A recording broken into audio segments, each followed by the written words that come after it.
Hey y'all, it's Joanna Coatney from My Point TV, and today I had the opportunity to sit down with Jasmine Simmons. Jasmine has been teaching for several years and is currently working in a school district in the Houston area. I had the opportunity to talk to Jasmine about how the pandemic has affected her role as a teacher. Y'all check this out. My name is Jasmine. I've been teaching for 9 years.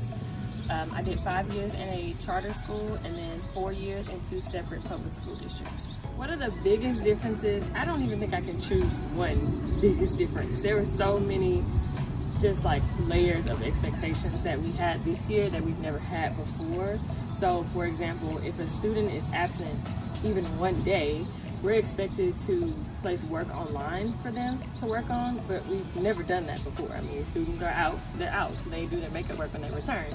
But because the technology was set up and because, the programs were in place for students to work online, and because we knew that some students may get sick and have to be online for an extended period of time, the expectation was to provide work for those students even though we were teaching in person.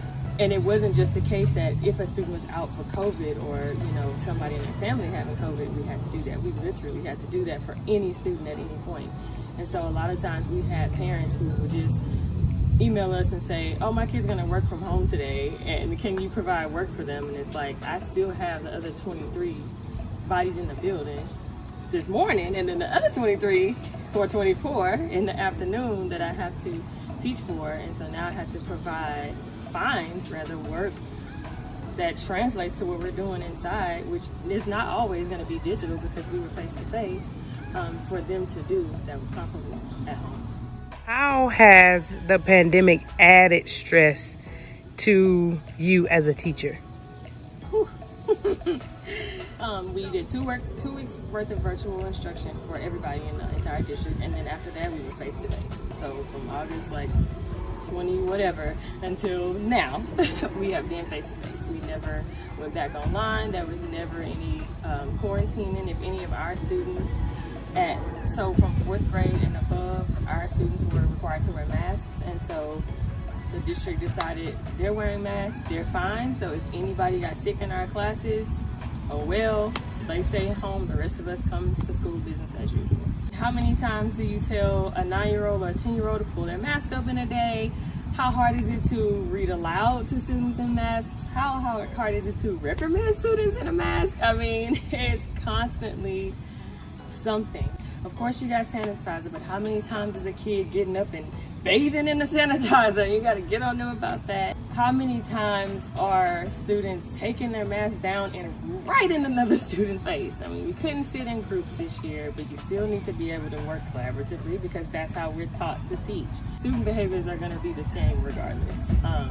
Kids don't get it. Kids don't realize, hey, it's not cool to cough and sneeze in somebody else's face. Even during the pandemic, they don't get it. They're still gonna be silly. They're still gonna do all of the things that kids do.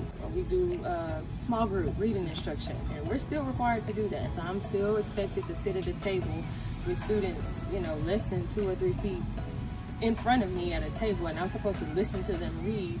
But how can I hear them read with their masks on? And I have to track every word that they're saying. And we were given little flimsy shields, which doesn't work if you're trying to instruct the kid on reading. I mean, we break down words, and so those were stored on the cabinet and collecting dust for the rest of the year because we couldn't even protect ourselves with that because of the nature of the job. We were not told, okay, well, for this year, let's find a different way to do reading instruction. It was business as usual, where you're going to teach small group instruction. You have to, and so do it, make it work. And it was very, very tough.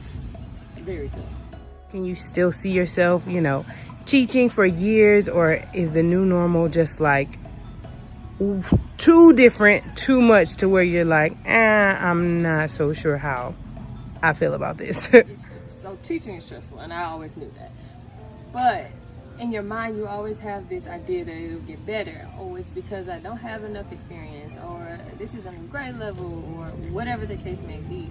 And what this showed me is that if the school system is not going to give teachers a break and show us some kind of grace in a pandemic, if we're expected to still work above and beyond and put school before our own personal lives and our own families in a pandemic, it's never going to change. My mindset just completely shifted because I have to put my family first. And it's one of those things where, like, that's not their concern. I mean, there were so many times when something would come up and I would need to be out, and the first thing that I heard in response to, you know, this is happening to me is, do you have a son? Have you called a son? And so I cannot see myself living that way long term. I cannot see, I mean, I only have 9 years. I'm far from retirement. And so I just do not see that I would be able to sustain this kind of lifestyle long term. We were expected to show grace to everyone else. I mean, we were told numerous times to show grace to parents and students, but that was never reciprocated to us. As an individual person, you have to consider, is this something that I can sustain, even with everything that's going to be thrown at me? Because it's not going to stop. They're never going to stop throwing at you. They're never going to stop. And they showed us that. They showed us that this year.